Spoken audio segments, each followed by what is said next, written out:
তো এখানে আছে আমার টক দই, আমি বানাবো আজকে লস্যি। চলো, এখানে মিক্সির বাটিতে আমি টক দইটা নিয়ে নিয়েছি।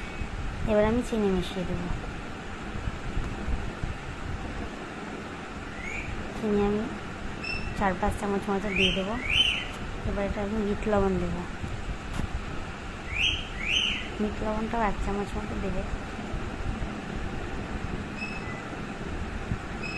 তো বিট লবণ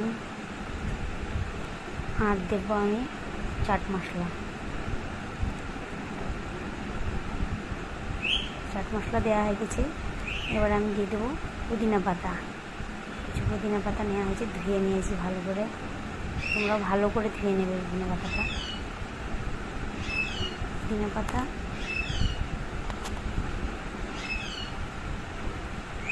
এরপর আমি দিয়ে দেবো গোলাপ জল।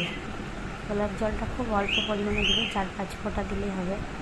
খুব বেশি দিলে বেশি সেন্ট হয়ে যাবে, ভালো লাগবে না। এবার আমি এগুলো মিক্সিতে ঘুরিয়ে নেব।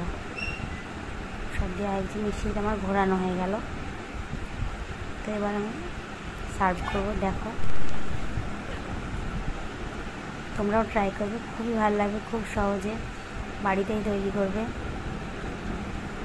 বাইরেকার কেনার থেকে অনেক ভালো লাগবে।